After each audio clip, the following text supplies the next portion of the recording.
Hej, jeg sidder her igen. Det er den 4. til december. Ja, 14. december. Godt.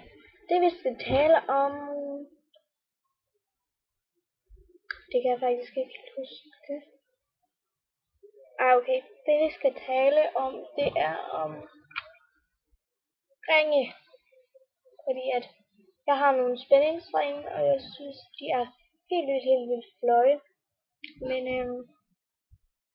dem kan jeg bare ikke passe mere, og jeg har næsten lige fået dem. Og det er det samme med den her.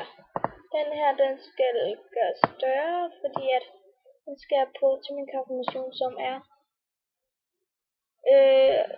ja, det kan jeg ikke få ved se altså. Men vi skulle snakke om ringen. Nogle gange så hader jeg helt vildt, hvis man sover med dem, og det er falske. Men hvis de så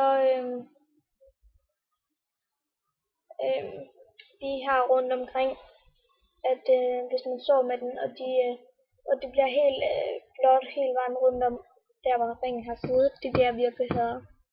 Det andet jeg hader ved ringen, det er at hvis de sidder fast, og man ikke kan få dem af igen, og man skal hive, og det duer bare ikke.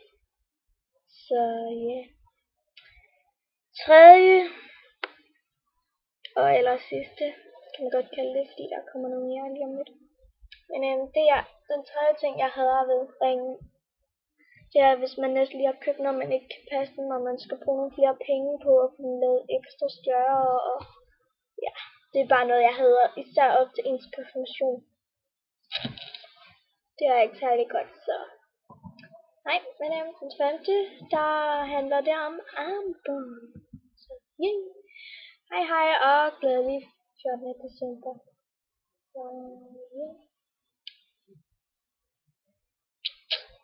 Hej.